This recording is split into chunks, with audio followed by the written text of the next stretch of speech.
Hello বন্ধুরা, আজকে আমার ফেসবুক মাধ্যমে দেখতে পারবেন শীতের পিঠা কীভাবে বানানো হয়। আর যারা এই চুলার মধ্যে রান্না করছেন, যারা আগের দিনে মানুষ আছে, এখন তো সবাই বাড়ি বাড়ি গ্যাসের চুলা আছে, কিন্তু আগের দিনে মানুষে এরকম চুলার মধ্যে রান্না করতো। যারা এরকম চুলার মধ্যে রান্না করছে তারা বুঝতে পারবে গরিব জিনিসটা কী। তো কত কষ্ট করে আগে মা বাবারা রান্না করতো।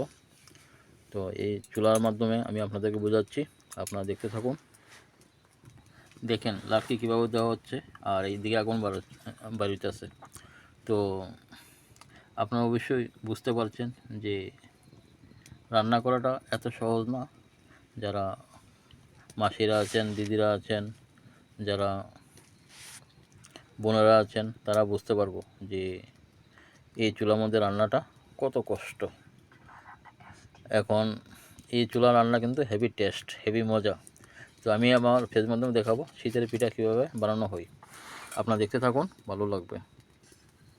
দেখুন, আপনারা দেখেন, বাহ কি মজা না!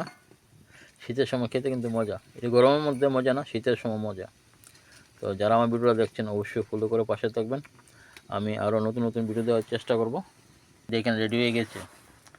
যারা আমার ভিডিওর মাধ্যমে দেখতে পাচ্ছেন তারা খাওয়ার ইচ্ছা হবে। তো তাদেরকে আমার পিঠা আমার শীতের ঠান্ডা পিঠা দেখানোর জন্য অসংখ্য ধন্যবাদ। আর দেখেন প্রসেসিংটা, বাহ অসাধারণ না? দেখতে খুব মজা। চালের গুঁড়ার তৈরি পিঠা।